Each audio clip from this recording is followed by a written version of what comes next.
So, Adam Sipe of Airplane Intel. I actually really like this headshot. I like the way he set this up. If you're just listening and not seeing, he's in front of a beautiful turbine engine that's a print on his wall. It's kind of in different pieces and very artistic. Art Deco, right? Yep. Okay. So let's jump into our interview with Adam. Okay. Adam, we are really glad that you are finally here. I know we've been talking a long time about doing a podcast, and we're finally getting together. Yes, absolutely. Should be fun. Great. Cool. So tell us about Airplane Intel, which is your really cool project that's going on.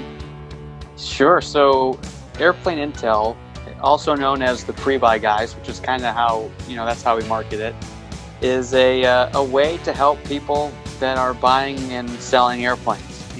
As you guys probably all know, aviation is very heavily regulated, but when it comes to the actual transaction of an airplane, whether it be a single engine, Cessna or a large jet, there's no regulation whatsoever. And that opens up a lot of potential liability problems for buyers and sellers. And of course, there's FAA problems that can arise, but there's also other legal problems that can arise. And so essentially what we do is we try to mitigate some of those risks and increase the overall safety and give the buyer specifically some assurance. So, we want to make sure that they're buying a good airplane and that they know what they're getting themselves into from a maintenance standpoint and from a cost standpoint, ahead of time.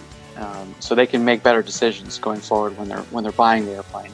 And of course, we also work with something we've more recently added is working with sellers too. So getting an airplane ready to be sold, cleaning up all the paperwork, making sure all the deferred maintenance is taken care of. Because myself and my colleague Don, that we are the Prebuy Guys, if you will.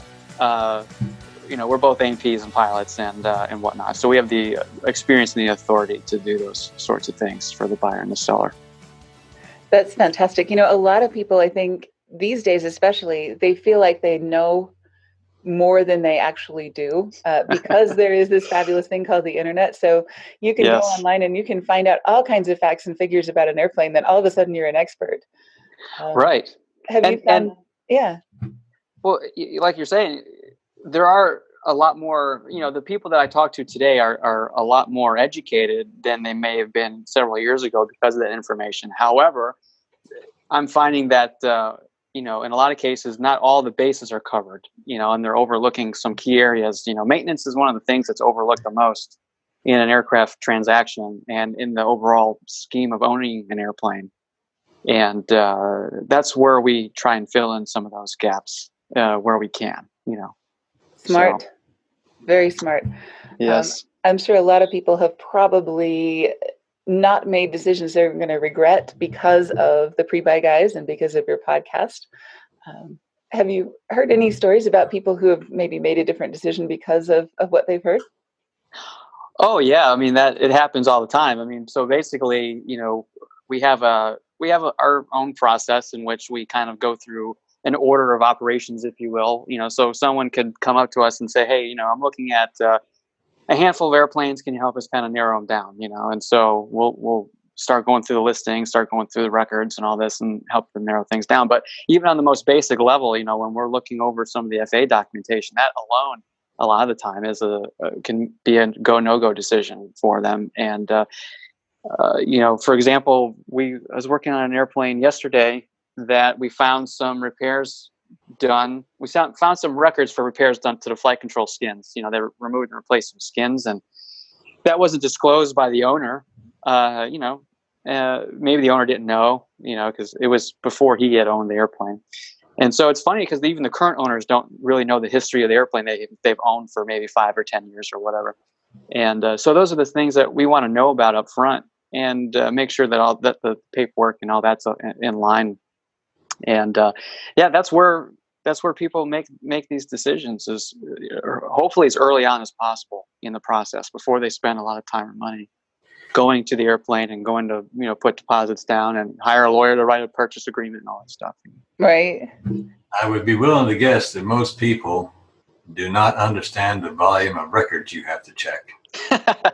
I would say that that's a true statement. Yeah, yesterday I was looking at just the FA records for a Cessna 172. It's an 80s model or 77 Cessna 172, and it was about 400 pages just in the FA records, and that's not the logbooks. The logbooks, that's probably another several hundred pages in logbooks. And it's kind of the market moves quickly right now, especially for single engine airplanes. So, we have to go through these records in a relatively quick manner to make sure that, we don't lose out on a good airplane.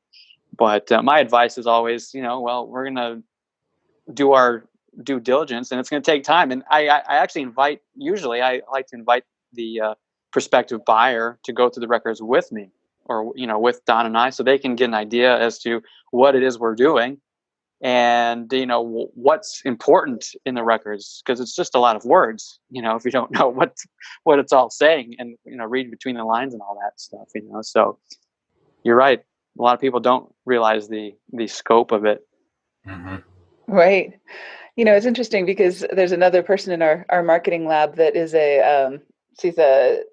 we call her the Sherlock Holmes of aircraft records. Sherry Shappett, she's with Avion Trace. But anyway, I think you guys may have some interesting conversations in the future about things that come up that aren't what they're supposed to be, or aren't what was expected, or maybe missing things, and all kinds of crazy stuff in records. Oh yeah, absolutely. And I'd love to have a conversation with her. And really, I am not trying to imply that owners are being dishonest. A lot of the times they simply don't know. And really what we're trying to do is we're trying to inspect what we expect. We want to make sure that what's being represented is actually the truth. And there's too much risk, both from a safety standpoint and from a cost standpoint, to just take people's word on things when we're dealing with airplanes. And to further what you said about owners, having owned a couple of airplanes, when they phase, which is what I had set up on 50-hour phase, there's a volume of paperwork just out of each phase, and you go, and I looked at every one of them, but if I missed something, it wasn't intentional. Right. When you go to sell, then what I did, in fact, was I told them, here's the records, have a good time. Yeah. Well, and it's not just the owners. The service centers make mistakes, maintenance shops make mistakes. Yes, everyone does. Yeah. And because, like you said, the volume of paperwork, and then the rules are open to interpretation sometimes. And then when you start talking about airplanes that have been heavily modified with avionics or structural modifications or whatever the case may be, and you want to make sure that not only the airframe and power plant and propeller ADs are done, but now there may be new ADs or instructions for continued airworthiness for the new accessories or the new appliances or with the mods that were done, etc. So it gets pretty involved. Definitely gets involved, and then we see a lot. Airplanes. This is especially true on piston airplanes. We'll see STCs done. Supplemental type certificates done. And the assumption by everyone is, it's approved for that airplane. Well, let's make sure that that's a true statement. Because if it was done, it doesn't mean it was illegal, right? Right. And let's say, if you bought the airplane without doing that due diligence, and the airplane was ramp checked, or a good AMPIA got a hold of it, they'll tell you that you got to remove it, and that's going to be now at your expense, and that could be thousands and thousands of dollars to do. Engines. We see this with they'll put a modified engine in that's not approved, a prop that's not approved. So then now you're running maybe $50,000, $60,000, $70,000 on just a Cessna. And let's take that up to a turbine airplane. And now you're talking hundreds of thousands of dollars worth of potential cost outlay right there. So and when you start dealing with turbine airplanes, jets, and such, it gets more complicated because of the life limited components and the required inspections for those airplanes is quite confusing. And actually the AOPA asked if I would write an article on that.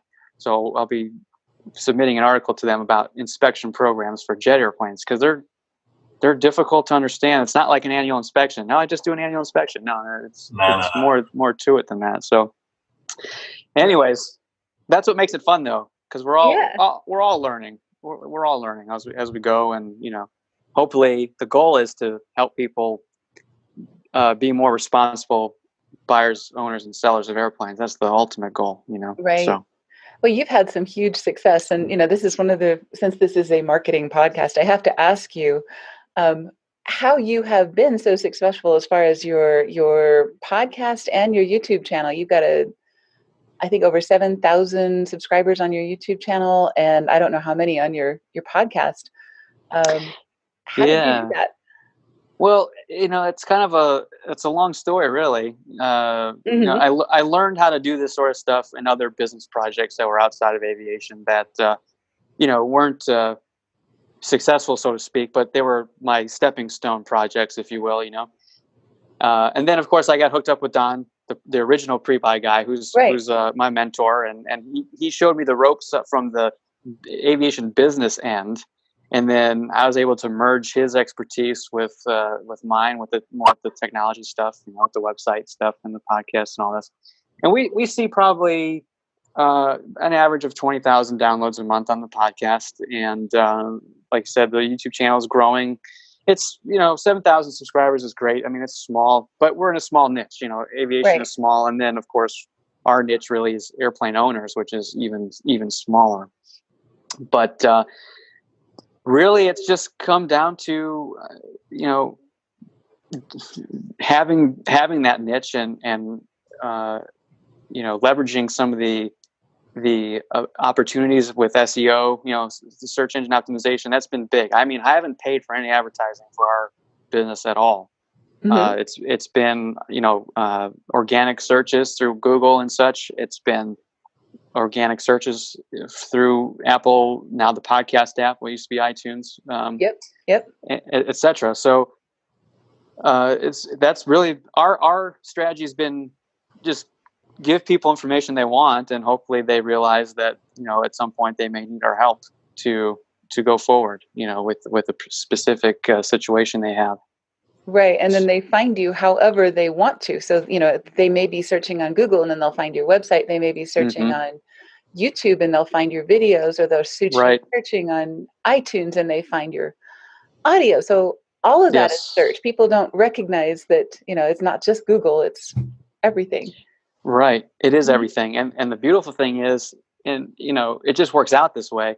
When you're writing content, whether it's written or audio or video, you're automatically plugging in all the keywords. Yeah. So, I'm not writing my content as like a typical search keyword, like, aviation podcast. I'm putting in stuff like owning a Cessna 210. Yeah. And so now anyone in the market for a Cessna 210 might come across one of those three platforms, the written, the video, or the audio, in their research. And what we've really tried hard to do is give people information that they can't get anywhere else. When you're talking about costs and performance and all this stuff of an airplane, the best place to get it is from owners. And that's been our audience, or our interview base has been with airplane owners and industry experts. Like, we've interviewed aviation attorneys and accountants and things, insurance brokers, because we need to get the facts. And being that that's not really been done before, it makes it an easy solution to that problem. And even if no one calls us or emails me about it, and we don't, as we would call it in marketing, convert them into paying customers, they're still getting the information that they need, and that's valuable. And I would hope that in the future, as they progress in their pilot and ownership journey, that maybe one day they'll think of us when they have a question or need some help. Right. So that makes sense. I think another brilliant thing that you guys have done is every time you do a podcast, you essentially get three pieces of great content. You get the audio, the video, and the text, where a lot of people are kind of struggling just to put out a blog. Right. You guys are tripling that with the same amount of, with more effort than just a blog, but still the same amount of time going in. Yes. And, so we're trying to leverage the content as much as we can, like you say, covering all the major types of platforms. It is an enormous amount of work, though. Often, it might take me a full week to turn around a podcast episode, and it's important for folks to understand too that that's all work you're doing pretty much for free, and it's very time consuming, and it's worth it. And it's a long run strategy, right? It's not a short term strategy. Absolutely. And that's something that I think people should know and understand before they decide to start doing that, because it's like I say, it's definitely worth it for sure. Yeah. But don't expect to get flooded with phone calls and people just waiting to hand you money, because it actually it doesn't work that way. No. Right. So what effect has it had on your business? Thinking in the long term, you've been doing this for a while now.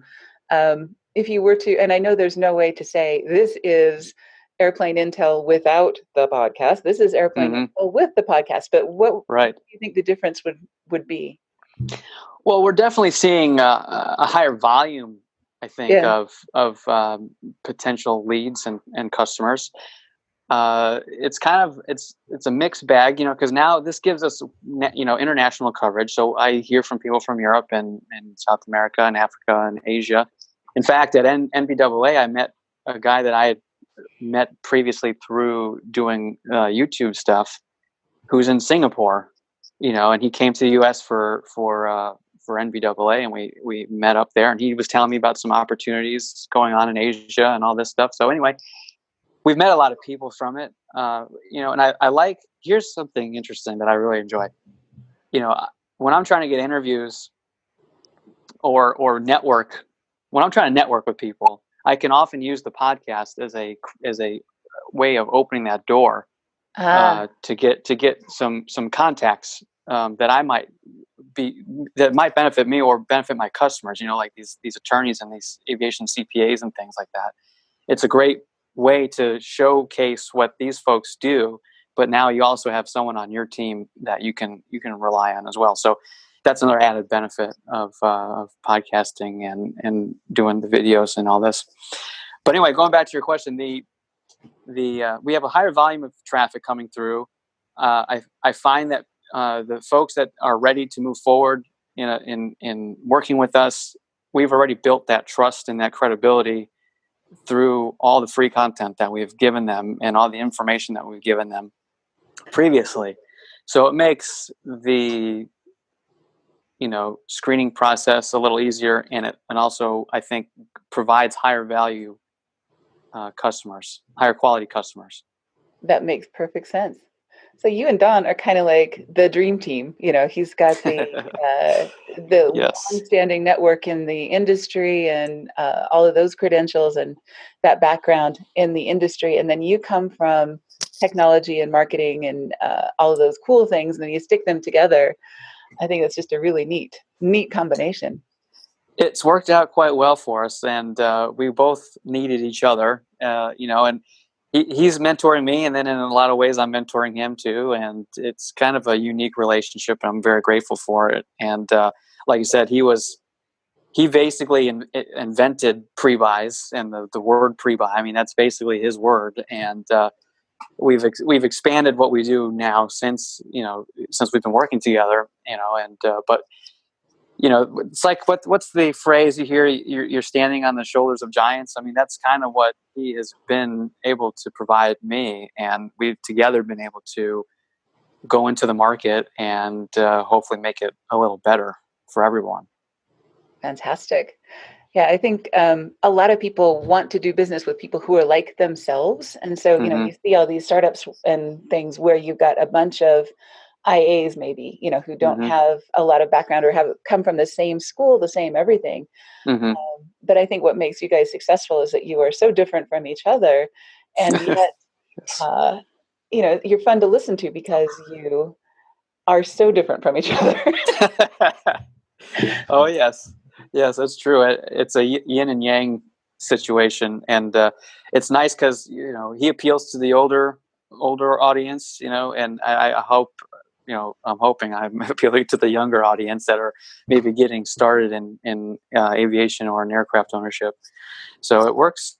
It's like I said, it's kind of serendipitous. How we met was kind of on accident, but we were both on the same wavelength, though, in terms of what we wanted to accomplish, and so anyway, it's kind of neat. Oh, that's cool. Yeah, John and I kind of have that same thing going on. We're on opposite ends of most spectrums, but it works. It makes it a lot more interesting, that's for sure. Absolutely. Yeah, definitely. Cool. So what is the most successful or interesting marketing campaign you guys have ever run? Well, this wasn't intentional by any means. Okay. So I have a listener of the podcast that lives close by that owns a Cessna 310, and he'd written into the show, and he also does some guest writing for General Aviation News and so on and so forth. And anyway, we agreed to meet, and so I can record a video of his Cessna 310 and learn more about it and tell our audience about the Cessna 310. And anyway, on average, our videos maybe do 30,000-40,000 views for whatever reason.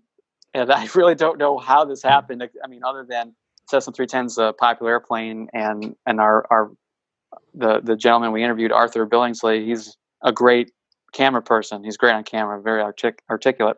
But anyway, that video ended up having about 255,000 views. And that's what really launched the YouTube channel. I started bringing in a lot more subscribers.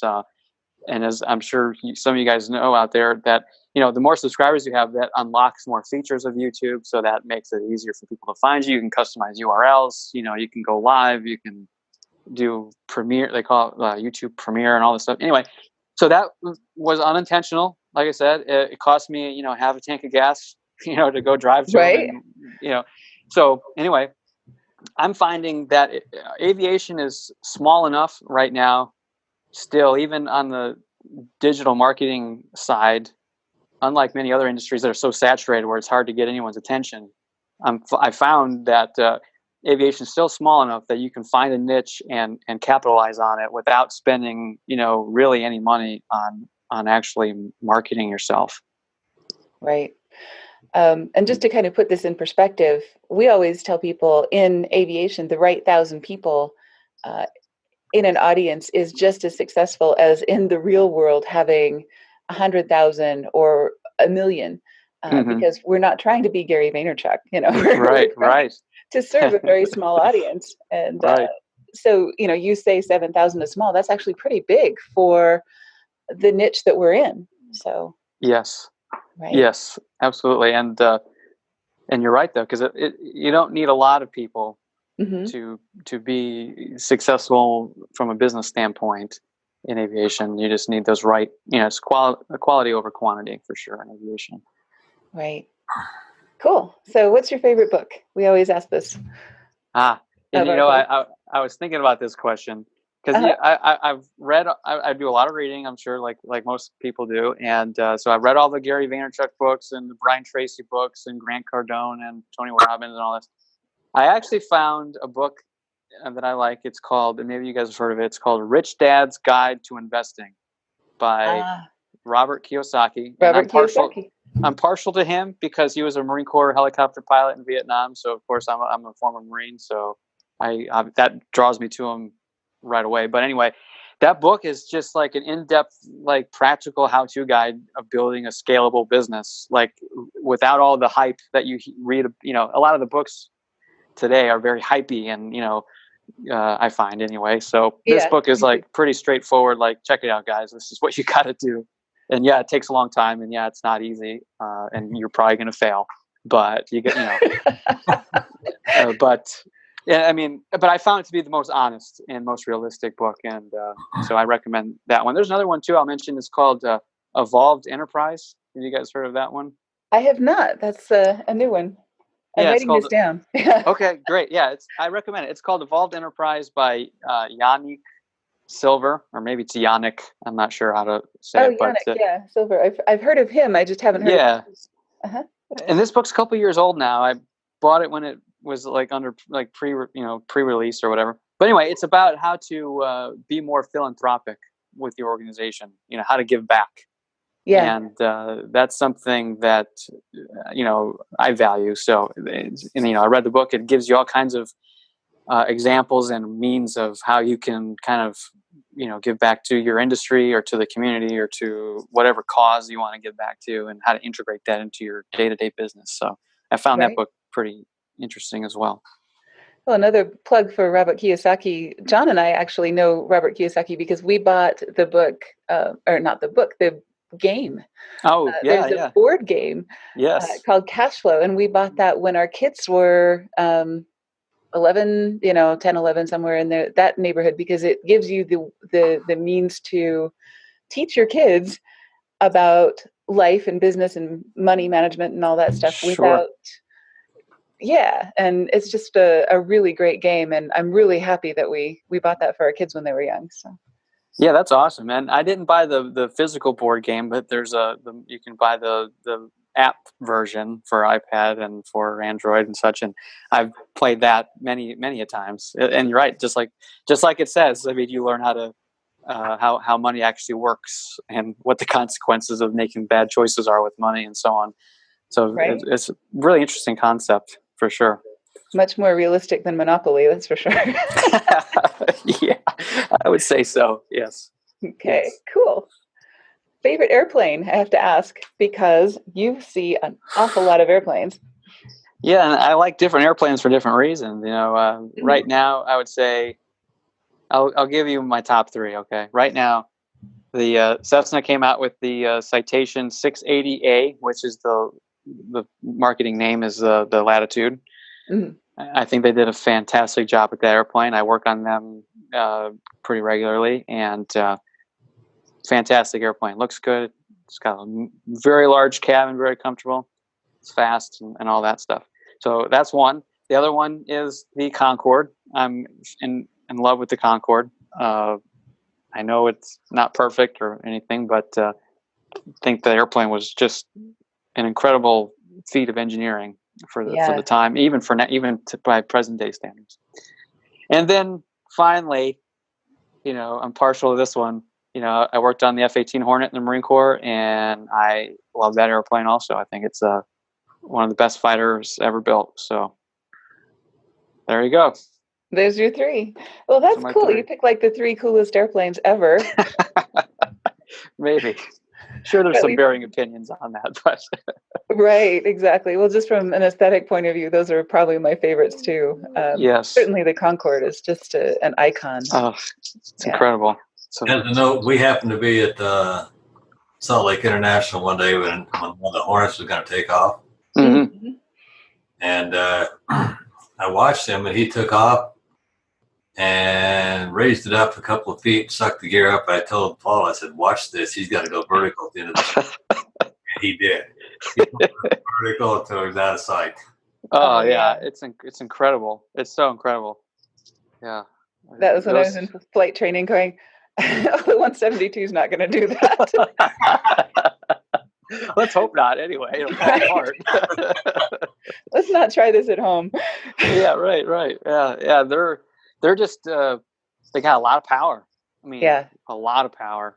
And from what I've heard from pilots and whatnot, I mean, they'll in a dogfight situation, they'll outmaneuver a F-15, a 22, a lot of the MiGs. So it's a very capable airplane, very fast. It carries a lot of armament. Anyways, I can go on. But cool. Okay, so tell people how they can find the Prebuy Guys and find your podcast and find all your stuff.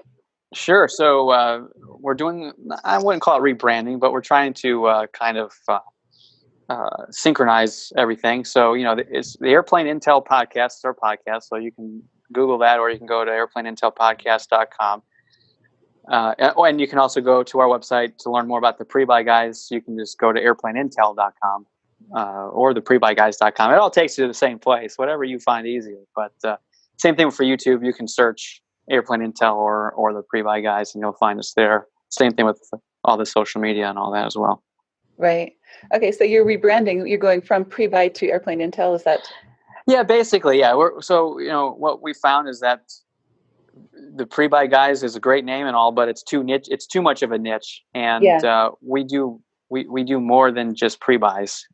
So we're trying to make that switch without sounding like a typical brokering company or something like that, because we're not brokers. We're still mechanics and pilots working, in the field and by trade. So anyway, we want to differentiate that way. Great interview. We're really happy that Adam took the time to talk with us in between all of that work he's doing on his podcast, on his own podcast. Sure. Took some time to talk with us on ours. So 3 marketing takeaways. First one is you want to have a great team. And Adam and Dan, I think, is like the dynamic duo, don't you think? Exactly. You've got, yeah, they're good. Right, somebody who knows everything there is to know about the industry and has the network and has all of the contacts and all of that stuff that a lot of the people who have been around the industry for a really long time really respect. And then Adam brings this fresh perspective and his youth and energy and tech savvy self and all that stuff. The two of them together are just so much fun to listen to, right? Exactly. Second thing is you want to leverage technology. So these guys are doing it with YouTube and they're doing it with their podcast in ways that are really inspiring to us. We learned some things from their podcast and from their YouTube channel that we're going to be implementing as well, right? Yep, and they continue to do research into technology to make it work for them. Exactly. And, people who are really into technology are always students, whether they're young, old, or in between. You just have to keep up with some of this stuff because it is changing every day, week, or month. Oh, yeah. Okay. And then the third thing is you don't want to get your needle stuck on things. If you go to their website and go to the About section, you'll see some of the different business ideas that they have pursued over the years. They kind of went from the virtual pre-buy, which they still offer, but they found other opportunities like the aircraft sales systems and their network of field agents, just so that they can expand what they do. Went in with one idea, found out, here's another opportunity, and here's another opportunity, and here's another opportunity. Yeah, they don't mind morphing the company. Right, and doing what their audience requires of them, because it is so much easier to morph a product than it is to find a new audience. Yeah. Right. Okay, so a couple of things, ways to find them. You go to Airplane Intel, the website. You can also find them by Googling Airplane Prebuy Guys, or even Prebuy Guys. I found them that way. They are really, really good at SEO, so you'll find them lots of different ways.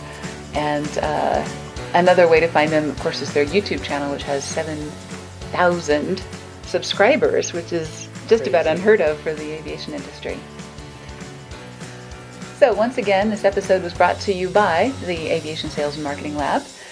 We'd love to have you join us, where you get to work with fun people like us and like Adam, and do what we can to help one another out, because it is a very small town. The aviation industry is. It is. It's a big city and a small town at the same time, just from the way that people work together. So if you'd like to talk with us about your big ideas, hit that gold button on our website and click the Contact Us button. You can set an appointment for 30 minutes and we will talk to you about whatever it is that's up on your mind and how we can help. Maybe even help you get a big idea. Maybe even help you get a big idea. Most people have no problem with the ideas. It's the execution that kills you, right? Right. So we can help you with that. Have a great day and we'll see you next week. Ciao.